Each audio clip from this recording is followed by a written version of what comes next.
Hello, my name is Neal Wood, and I am a senior sport management and operations and information management dual degree candidate in the Eisenberg School of Management and the McCormick Department of Sport Management here at UMass.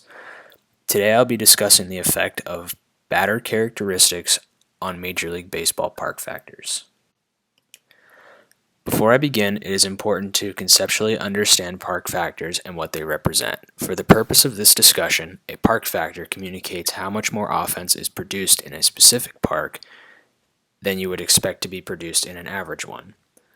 With this in mind, my research is focused on how the characteristics of a batter impact the offensive production in a given Major League Baseball stadium. The game of baseball has been increasingly data-driven over the last 2 decades. The purpose of park factors is to provide context and an equal comparison of players around the league. Not comparing players accurately can have several impacts both on and off the field. On the field, it can impact personnel decisions such as the promotion and demotion of players from the major league roster to the minor leagues. It can also impact daily lineup construction, both of which can provide a team with the next competitive advantage over its opponents. Off the field, park factors can be used to make more informed decisions in the financial space, as baseball contracts are some of the most lucrative in professional sports. With that, it is important to know what you're paying for. 3 scenarios in which park factors would aid decision making are during trades, salary negotiations, and even the draft of future Major League Baseball players. Moving into the research itself, my data comes from Major League Baseball's StatCast platform via Baseball Savant. StatCast tracks each pitch from all 30 Major League Baseball stadiums. I elected to use 3 seasons worth of this data from 2017 to 2019, which produced 2,171,232 pitches to analyze. In order to determine the effects, I used R and the baseball reference method of calculating park factors. Then I filtered the pitch-by-pitch data into 4 subsets of left-handed batters, right-handed batters, fly ball hitters, and ground ball hitters, and ran the calculation on each subset to create the park factors. Let's look at some of the results. Beginning with left-handed batters, I'll call your attention to the Colorado Rockies, who have a park in Coors Field that is 17.6% kinder to left-handed hitters than the average Major League Baseball stadium. This is roughly 8% friendlier than the next closest stadium, which is the Washington Nationals. Opposite the Rockies are the Oakland Athletics and Seattle Mariners. These 2 stadiums are statistically the most pitcher-friendly parks in Major League Baseball when facing left-handed hitters. One interesting find for the left-handed hitter subset is Yankee Stadium. Traditionally, Yankee Stadium is thought to be very friendly to left-handed hitters due to the quote-unquote short porch or shorter fence distance to right field. However, as we can see here, statistically, it is one of the more pitcher-friendly parks for left-handed hitters. Now moving into the right-handed hitters. As you can see, the Colorado Rockies are head and shoulders above the rest of Major League Baseball for right-handed hitters. But the Washington National Stadium is important to note as the second most hitter-friendly park for right-handed hitters. In this park in recent years, new construction outside the left field fence has given right-handed hitters an advantage by protecting that area of the field and allowing baseballs to fly further in that direction. A less friendly park is Camden Yards in Baltimore. The Orioles have a stadium that slightly favors pitchers, which can be explained by its shorter fence height in left field compared to right field. The last park to note for right-handed hitters is Oracle Park in San Francisco.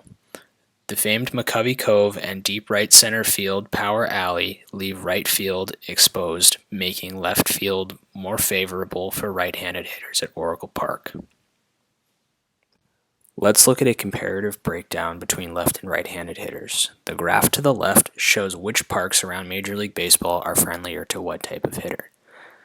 Above and to the left of the line are parks that are friendlier to right-handed hitters, while below and to the right of the line are friendlier to left-handed hitters.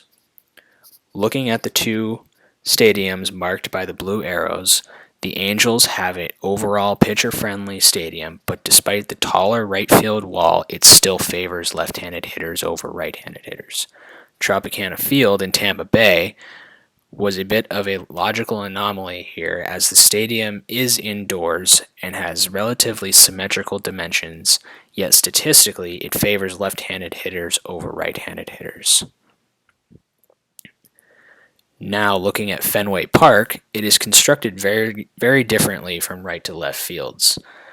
The right field foul pole is the shortest in Major League Baseball at 302 feet, while in left field, the famous Green Monster stands at 37 feet tall. Although the right field fence increases its distance from home plate much faster than the Green Monster does, the Green Monster is a shorter distance despite the height of the wall. It is still an overall pitcher-friendly park, but favors right-handed hitters over left-handed hitters. The last two parks in this subset to look at are Busch Stadium and Petco Park. Busch Stadium in St. Louis does not boast any abnormalities in its design, and the park factors represent that in it not statistically favoring one type of hitter over the other by any significant margin. San Diego slightly favors right-handed hitters over left by 0.7%, which can be explained by the Western Metal Supply Company building in left field, as it serves as a shield from the coastal elements to give right-handed hitters a slight advantage. Two key takeaways from these subsets are how the depth of the fences around the field of play can make for a more hitter-friendly or pitcher-friendly park in addition to the height of the fences themselves. Moving to the fly ball and ground ball hitter comparisons, I'll start with the fly ball hitters. The Coors effect in Colorado causes the fly balls to fly much farther at that altitude compared to a similar fly ball hit at a stadium at a much lower altitude. On the opposite end, West Coast teams like Oakland, San Francisco, San Diego, and Seattle all experience a marine layer effect at night, which makes the air dense and causes fly balls to travel a shorter distance. These stadiums are all in the bottom 6 stadiums statistically, and some of the more pitcher-friendly when it comes to facing a fly ball hitter. Looking at ground ball hitters, Washington is the second most hitter-friendly park for ground ball hitters behind the Rockies, and is 7.8% kinder to these hitters than the average Major League Baseball stadium. The New York Mets, however, are 7.3% kinder to pitchers when facing ground ball hitters. Two of the most statistically neutral parks, as shown here, are in Atlanta and Detroit, with Atlanta boasting a even neutral park factor for ground ball hitters. Just as I compared parks favoring left or right-handed hitters here, I compare parks with fly ball and ground ball hitters. The San Diego Padres Petco Park is the most in favor of ground ball hitters compared to fly ball hitters, which is due to the marine layer at night, as mentioned before, which restricts the fly ball's flight. Next is the Los Angeles Dodgers, who most heavily favor fly ball hitters. Being in Chavez Ravine, the air is less dense, which allows for these baseballs to travel farther in comparison to a stadium like San Diego. Finally, 4 stadiums that have retractable roofs, Arizona, Miami, Milwaukee, and Seattle. Each of these teams hovers around neutral and does not significantly favor fly ball or ground ball hitters. Houston is the only retractable roof stadium that more heavily favors one hitter type over the other, and they favor fly ball hitters. So what can be learned from analyzing batter tendencies and offensive run production? We can see that ground ball hitters appear more inversely affected by the field of play design. For example, San Francisco is a pitcher-friendly park for ground ball hitters, yet possesses the power alley in right center field and has significant space down the right and left field lines. Chicago, on the other hand, is the opposite. It is a hitter-friendly park that does not have the deep gaps and is confined down the left and right field lines, though the corners are deep in length. Flyball hitters, on the other hand, appear more affected by altitude and exterior factors. For example, Colorado and San Diego having their opposite effects due to altitude and the effects of their environments. Through this research, several things have become clear. First, the Core's effect in Colorado is real and quantifiable, just as the marine layer effect in San Diego, San Francisco, Oakland, and Seattle.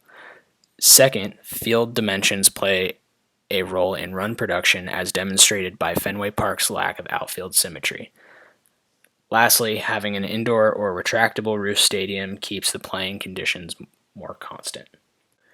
Before wrapping up, one example of how park factors are applied using Mookie Betts and his contract extension with the Dodgers.